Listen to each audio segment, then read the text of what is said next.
কয়েকটি মাদক আমাদের যুব সমাজকে ধ্বংস করে দিচ্ছে। এর মধ্যে একটা হলো মাদক দ্রব্য, যেটা বিভিন্নভাবে আমাদের শরীরে অনেকে গ্রহণ করে থাকেন। আর দ্বিতীয় মাদক হলো মোবাইলের মাদক, স্মার্টফোনের মাদক। আমাদের তরুণদেরকে ধ্বংস করছে এই মাদক। আমি প্রায় বলার চেষ্টা করি, দেখুন, দুনিয়াতে এই মোবাইলের ভার বহন করা যত সহজ, কিয়ামতের ময়দানে এর দায়ভার বহন করা এত সহজ হবে না। এই মোবাইল থেকে আপনি যত অপকর্ম করতে পারেন, আজকের পৃথিবীতে অন্য কোনো ডিভাইস থেকে এত বেশি অপকর্ম করা সম্ভব নয়। মোবাইল যদি কারোর নিয়ন্ত্রণহীন ব্যবহার করেন, কারোর যদি মোবাইল ব্যবহারে ন্যূনতম মাত্রা জ্ঞান না থাকে, মনে রাখবেন এর দ্বারা জীবনে কোনো কিছুই সম্ভব নয়। ভাইরা আমার, আমরা বিশেষ করে সোশ্যাল মিডিয়াতে অনেক বেশি আসক্ত। আমি আমার কথা আপনাদেরকে শেয়ার করতে চাই। আমার এই সেটে ফেসবুক বা ইউটিউবের কোনো অ্যাপ নেই।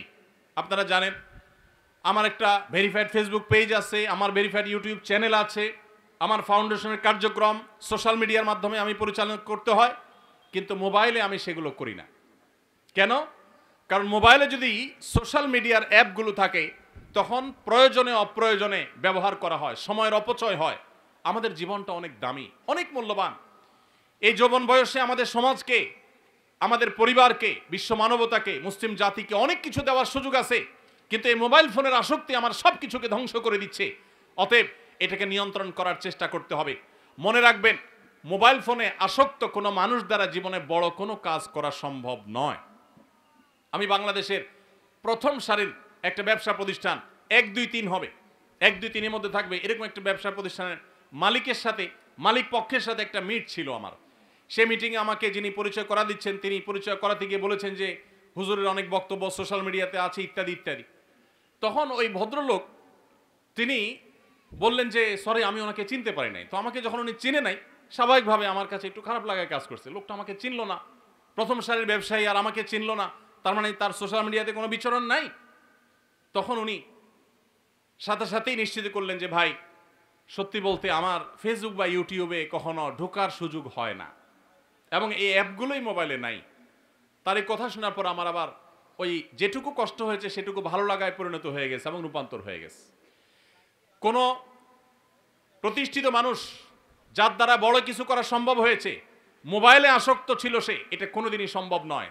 যারা মোবাইলে সারাদিন ঘন্টাকে ঘন্টা স্ক্রল করতে থাকেন এইভাবে, অনুবীক্ষণ যন্ত্র দিয়ে যদি দেখা হয়, তাহলে আমাদের আঙ্গুলের এই জায়গাটা দেখা যাবে ক্ষয় হয়ে গেছে। কারণ এই মোবাইল স্ক্রিনে এই পরিমাণ ঘষা হয়, ঘষতে ঘষতে ঘষতে ঘষতে আপনি লক্ষ্য করবেন ফেসবুক বা ইউটিউবে আপনি যখন এগুলো টানতে থাকেন, এটার কোনো এন্ডিং নাই, শেষে এসে ঘুরতে থাকে, মানে লোড হচ্ছে, আপনি অপেক্ষা করেন। কোনো এন্ডিং আছে? এন্ডিং নাই। তার মানে কি? এটা মানুষের জীবনের জন্য ধ্বংসাত্মক, অর্থাৎ এই নেশা, আসক্তি। আপনি সোশ্যাল মিডিয়া ব্যবহার করেন, মোবাইলকে আপনি ব্যবহার করেন, মোবাইল যদি আপনাকে ব্যবহার করে তাহলে আপনার ধ্বংস নিশ্চিত। অতএব কোনোভাবেই আপনি মোবাইলের আসক্তি থেকে বের হতে না পারলে আপনার জীবনে ভালো কিছু করা সম্ভব হবে না। সবাই মোবাইলের আসক্তি থেকে বের হয়ে আসবে তো ইনশাআল্লাহ। এই জন্য প্রথমত যারা, তারা সাধারণত বাটন ফোন খুব বেশি দরকার হলে ব্যবহার করবেন, স্মার্টফোনে যাবেন না। আমি প্রায় সময় বিভিন্ন জায়গায় শেয়ার করার চেষ্টা করি। আমার 17 বছরের ছেলে আলহামদুলিল্লাহ এসএসসি পরীক্ষা দিয়েছে, হাফেজ হয়েছে, মাদ্রাসা পড়ছে। আমার এই ছেলে, তার কোনো ফোন নাই, কোচিংয়ে যায়, পড়তে যায়, তার কোনো ফোনের প্রয়োজন হয় না। অতি সম্প্রতি একটা বাটন ফোন তাকে দেওয়া হয়েছে সীমিত সময়ের জন্য, এবং এটাতে সে হ্যাপি, এমন না যে তার মনে কষ্ট আছে, সে নিজেই চায় না তার কোনো ফোন থাকুক, কারণ এই ফোন আমাদের সোনালী জীবনকে ধ্বংস করে দিবে। ভাইরা, আমাদের এই শক্ত সিদ্ধান্ত গ্রহণ করতে হবে, বাটন ফোনে চলে আসতে হবে। আপনি যদি 6 মাস বাটন ফোনে চলে আসতে পারেন, দেখবেন ওই আসক্তি থেকে বাঁচা আপনার জন্য সহজ হয়েছে। এবং যদি সম্ভব হয় আপনি মোবাইলটা হয় বিক্রি করে ফেলেন, না হয় জমা দেন, কিছুদিনের জন্য কষ্ট হবে, এরপর দেখবেন আপনি অত্যন্ত সুন্দর একটা জীবন যাপন করছেন। সবাই চেষ্টা করতে পারি তো ইনশাআল্লাহ। আল্লাহ তাআলা আমাদেরকে মোবাইলের মাদকতা থেকে বেঁচে থাকার তৌফিক দান করুন, সোশ্যাল মিডিয়ার মাদকতা থেকে বেঁচে থাকার তৌফিক দান করুন। ভাইরা আমার, তৃতীয় মাদকতা হলো আমাদের যৌবনের যে উচ্ছলতা। এই উচ্ছলতার ফলে অনেকে আমরা মেয়েদের প্রতি আসক্ত হয়ে তাদের সাথে অবৈধ সম্পর্কে লিপ্ত হয়ে যাই। বিশেষ করে পশ্চিমা সভ্যতার যে থাবা, এই থাবা মিডিয়ার মাধ্যমে, নাটকের মাধ্যমে, সিনেমার মাধ্যমে, নানা মাধ্যমে আমাদের সমাজে ছেয়ে গেছে, যার কারণে আমাদের তরুণদের চরিত্র ধ্বংসের দ্বারপ্রান্তে চলে গেছে। আমি আপনাদেরকে আজ উদাত্ত আহ্বান করতে চাই, আপনার চরিত্রকে আপনি হেফাজত করুন। আমাদের প্রিয় নবী সাল্লাল্লাহু আলাইহি সাল্লাম বলেছেন, যে ব্যক্তি তার দুটি অঙ্গকে হেফাজত করার, এটাকে অপাত্রে ব্যবহার না করার ব্যাপারে সংকল্প করবে আর এই দুটি অঙ্গের দায়িত্ব নিবে, নবী সাল্লাল্লাহু আলাইহি সাল্লাম বলেছেন আমি তার জান্নাতের দায়িত্ব নিলাম। তার একটি হলো ঠোঁট, মুখ।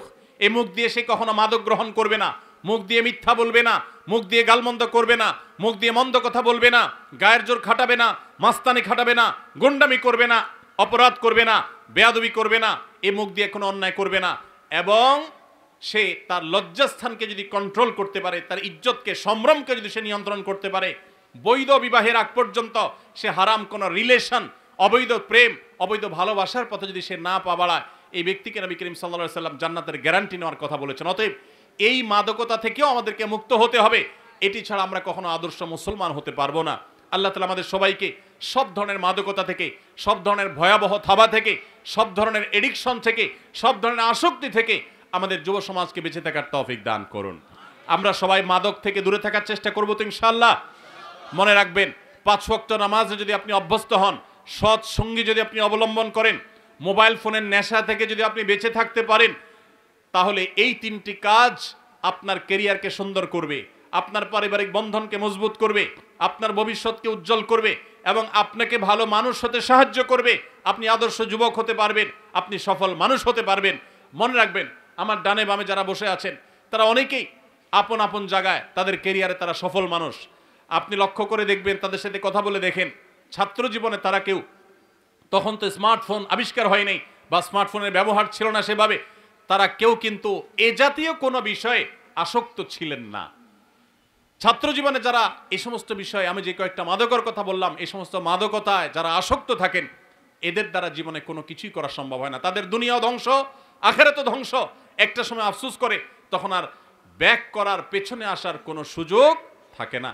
আপনি যত সফল মানুষ দেখবেন, তারা পড়াশোনা করেছেন ছাত্র জীবনে মনোযোগ দিয়ে, সামাজিক কাজ করেছেন। আপনারা যুবক, এটি একটা যুব কল্যাণ সংঘ, রেজ্জাকপুর মানব কল্যাণ যুব সংঘ, আপনাদেরকে আমি বলতে চাই, মানুষের কল্যাণে কাজ করেন। আপনারা দেখেন, আজকে আমাদের আসুন্নাহ ফাউন্ডেশন থেকে আমরা কোটি কোটি টাকা চ্যারিটি করছি সারা দেশে, সারা দেশের প্রান্তে প্রান্তরে।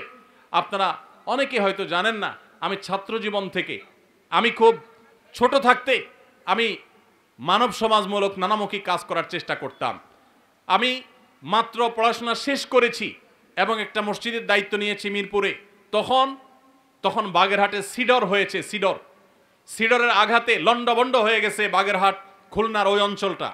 এক ট্রাক কাপড় চোপড়, পুরাতন কাপড় চোপড় ঢাকার মিরপুর এলাকার মানুষের ঘরে ঘরে গিয়ে তাদের কাছ থেকে কালেকশন করে 1,16,000 টাকা একটা বান্ডেল নিয়ে মসজিদ কমিটির দায়িত্বশীলদেরকে সাথে নিয়ে আমি সশরীরে সিডর এলাকায় গিয়েছি। সেখানে একাধিক মসজিদ নির্মাণ করেছি ভিন্ন উদ্যোগে। আর এই টাকাগুলো আমরা এবং এই কাপড় চোপড়গুলো সেখানে বিতরণ করেছি, খাদ্য বিতরণ করার চেষ্টা করেছি। ভাইরা আমার, আপনারা যারা বয়সে তরুণ, আপনাদেরকে আমি বলবো, আপনার রাস্তাঘাট কালভার্ট যদি ভেঙে যায়, স্ব উদ্যোগে স্বেচ্ছাসেবা দিয়ে, নিজের শ্রম দিয়ে সেটাকে ঠিক করার জন্য, মেরামত করার জন্য আপনারা উদ্যোগ নেন। আপনারা গরিব মানুষ, সবাই মানুষ কারা আছে তাদের অভাব দূর করবার জন্য উদ্যোগ নেন। এই যে কোরবানির ঈদ আসছে, কারা গরিব মানুষ তাদের বাসায় কোরবানি হচ্ছে না, তাদের বাসায় কোরবানি গোশত পৌঁছে দেওয়ার জন্য উদ্যোগ গ্রহণ করেন। আপনারা যখন এরকম সমাজমুখী উদ্যোগ গ্রহণ করবেন, মাদক এবং এ জাতীয় যে সমস্ত অভিশাপ আমাদের সমাজকে চোখ রাঙাচ্ছে, কিশোর গ্যাংয়ের যেই অপরাধ চক্র আমাদেরকে চোখ রাঙাচ্ছে, ইনশাআল্লাহ এই অপরাধ ধুয়ে মুছে আমাদের সমাজ থেকে পরিষ্কার হয়ে যাবে। অতএব আপনারা সবাই এই মানবিক এবং সামাজিক কাজগুলো করতে প্রস্তুত আছেন তো ইনশাআল্লাহ? আল্লাহ তাআলা আমাদের সবাইকে মাদককে না বলে কোরআনের পথে, সুন্নাহর পথে, ইসলামের পথে আসার তৌফিক দান করুন। 5 ওয়াক্ত নামাজ সবাই জামাতের সাথে পড়বেন তো ইনশাআল্লাহ? সকল প্রকার খারাপ বন্ধু আজকেই আপনার লিস্ট থেকে ডিলিট করে দিবেন, ঠিক আছে তো ইনশাআল্লাহ? এবং তাতে যত কষ্ট হয় হোক, এক সময় দেখবেন আপনি এটার জন্য অনেক বেশি আনন্দিত হবেন। আল্লাহ তাআলা আমাদের সবাইকে আমলের তৌফিক দান করুন।